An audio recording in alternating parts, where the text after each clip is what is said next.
दोस्तों अगर आप एक पीएफ अकाउंट होल्डर हैं तो आपको भी जो है कुछ इस तरह से मैसेज आया होगा। ईपीएफओ पीएफ मेंबर्स को जो है मैसेज भेज रहा है, इस तरह का मैसेज आया होगा या फिर आपको इस तरह से मैसेज आया होगा और इसमें जो है आपसे कहा जा रहा है कि आप जो है सर्वे में पार्टिसिपेट कीजिए। तो क्या है ये सर्वे? इस सर्वे में आप भाग लेंगे या फिर नहीं लेंगे? अगर लेते हैं तो क्या फायदा होगा, क्या नुकसान होगा, या फिर इस सर्वे में भाग लेना कंपलसरी है या फिर नहीं है, जरूरी है या फिर नहीं है, कोई नुकसान तो नहीं होगा। और अगर इस सर्वे में भाग लेते हैं, पार्टिसिपेट करते हैं इस सर्वे में, तो क्या आपसे क्वेश्चन पूछा जाएगा? कंप्लीट जानकारी आपको इस वीडियो में मिलने वाली है। तो चलिए वीडियो में आगे बढ़े, उससे पहले वीडियो को लाइक कर दो और आगे इस तरह के रेगुलर अपडेट पाना चाहते हैं तो चैनल को सब्सक्राइब जरूर कीजिए और टेलीग्राम चैनल को अभी तक ज्वाइन नहीं किया तो ज्वाइन कर लीजिए, वीडियो के डिस्क्रिप्शन में आपको लिंक मिल जाएगा। अब बात करते हैं, यहां पर देखिए ईपीएफओ की तरफ से यहां पर जो है पीएफ मेंबर को जो है ये मैसेज भेजा जा रहा है कि मिनिस्ट्री और ऑफ लेबर एंड एम्प्लॉयमेंट, यानी कि जो श्रम एवं रोजगार मंत्रालय है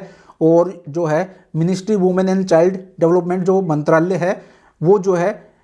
एक सर्वे करवा रहा है कि जो आपकी कंपनी है, जो आपका नियोक्ता है, वो उन्होंने जो है महिलाओं के लिए, वुमेन के लिए जो है पॉलिसी बना रखी है या फिर नहीं बना रखी, उनकी सेफ्टी के लिए क्या क्या पॉलिसी बना रखी है, क्या क्या क्वेश्चन आपसे पूछे जाएंगे। तो जैसे आप इस लिंक पर प्रेस करेंगे ना, उसके बाद ये जो है आपके सामने पॉलिसी फॉर वुमेन इस तरह का जो है सर्वे का जो है फॉर्म ओपन हो जाएगा। और यहाँ पर सबसे पहले आपको अपनी कंपनी का नाम मेंशन करना रहेगा। यहाँ पर कंपनी का क्या बिजनेस सेक्टर है वो यहाँ पर आप सेलेक्ट कीजिए। उसके बाद यहाँ पर जो है कंपनी का एड्रेस मेंशन करना रहता है और यहाँ पर कंपनी कौन से स्टेट में है वो यहाँ पर सेलेक्ट कीजिए और यहाँ पर स्टेट सेलेक्ट कर लेंगे। उसके बाद कंपनी कौन से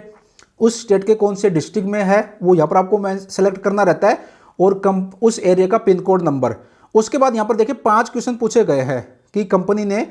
जो है महिलाओं के लिए, वुमेन के लिए पॉलिसी बना रखी है फिर नहीं बना रखी। सबसे पहला यहाँ पर है सेक्सुअल हरासमेंट को रोकने के लिए या फिर जो है कोई महिला अगर शिकायत करना चाहती है तो उसके लिए कंपनी ने अपने अंदर इंटरनली कोई कमेटी बना रखी है या फिर नहीं बना रखी। तो यहाँ पर आपको जो है सिंपल यस और नो में आंसर देना रहता है। दूसरा यहाँ पर है कि आपकी कंपनी ने बच्चों के लिए जो है जैसे कि शिशु गृह हो गया या फिर जो है एक नर्सिंग टाइप का जो है ना वो बना रखा है या फिर नहीं बना रखा, जिससे कि जो महिलाएं अगर बच्चों को साथ लेके आती है तो वहां पर छोड़ दे, उनका टेक केयर हो सके और वो अपना काम कर लें। तो इस तरह का जो है नर्सिंग होम, क्रेके सेंटर जो है फैसिलिटी दे रखी है या फिर नहीं दे रखी वो आप जो है सेलेक्ट कीजिए, यस नो में आप सेलेक्ट कर सकते हो। उसके बाद equal pay for equal work, यानी कि जहां पर आप जॉब करते हो वहां पर मैन भी काम करते हैं, वुमेन भी काम करते हैं, मेल फीमेल दोनों काम करते हैं, तो दोनों को सेम काम के लिए सेम वेतन दिया जाता है या फिर नहीं दिया जाता, दोनों में भेदभाव तो नहीं होता। तो ये आपको यहाँ पर यस नो में आंसर देना रहता है। ऐसा तो नहीं है कि भाई सेम काम के लिए महिलाओं को जो है कुछ अलग वेतन दिया जा रहा है, पुरुष को कुछ अलग वेतन दिया जा रहा है।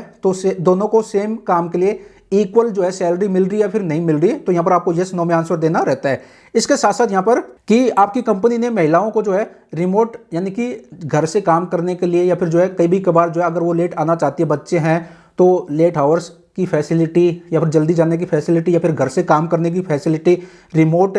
जो है वर्किंग आवर्स की फैसिलिटी महिलाओं को दे रखी या फिर नहीं दे रखी, तो यहाँ पर आप जो है यस नो में आंसर आप दे सकते हो। उसके बाद यहाँ पर ट्रांसपोर्ट फैसिलिटी, अगर कोई महिला काम करती है, थोड़ा सा लेट हो जाता है, रात हो जाती है, तो क्या उसको जो है घर तक छोड़ने की ट्रांसपोर्ट फैसिलिटी आपकी कंपनी देती है या फिर नहीं देती, तो यहाँ पर आपको यस नो में आंसर देना रहता है। जब यहाँ पर अपने हिसाब से आंसर दे दें उसके बाद यहाँ पर जो है जेंडर ऑफ सर्वे, यानी कि आप जो भी सर्वे फिल कर रहे हो, आप मेल है फीमेल है, अपने हिसाब से जेंडर सेलेक्ट करके आपको सबमिट कर देना रहता है। आप सर्वे में पार्टिसिपेट करना है या फिर नहीं करना वो आपके ऊपर निर्भर करता है। करना है तो कर सकते हो, नहीं करना तो छोड़ भी सकते हो। इससे ना आपको कोई नुकसान है ना कोई आपको फायदा है, ठीक है। कोई कंपलसरी नहीं है, ना ही फोर्स किया जा रहा कि भाई इसमें भाग लेना ही है, इसमें पार्टिसिपेट करना ही है। अगर इसमें भाग नहीं लेंगे, सर्वे को फिल नहीं करेंगे तो क्या कोई नुकसान होगा? तो भाई कोई भी नुकसान नहीं होगा। ये आपके ऊपर है, सर्वे में भाग लेना है या फिर नहीं लेना। ना ही कोई नुकसान होगा, ना ही कोई दिक्कत आएगी और ना ही इस सर्वे में आपको भाग अगर लेते हैं, सर्वे को फिल कर देते हैं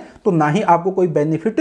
होगा। बाकी मैं आपको एक राय देना चाहूँगा, मतलब मेरी राय ये है, मेरा जो फीडबैक ये है कि अगर सरकार जो है सर्वे ही करवाती है, ईपीएफओ पीएफ मेंबर से सर्वे ही कराता है तो एक सर्वे और कराना चाहिए। और वो सर्वे ये है कि ईपीएफओ को पीएफ मेंबर से ये पूछना चाहिए कि जो हमारी सर्विस है, हमारा जो क्लेम सेटलमेंट का जो सिस्टम है, हमारे जो ऑफिसर हैं, हमारा जो यूएन मेंबर का जो पोर्टल है, वेबसाइट है, पीएफ पासबुक की जो वेबसाइट है, वो किस तरह से काम करती है, हमारी जो सर्विस है आपको कैसी लगती है, अच्छी लगती है, बेकार लगती है। तो ईपीएफओ को ये भी एक सर्वे करवाना चाहिए, पीएफ मेंबर को जो है ये ऑप्शन देना चाहिए कि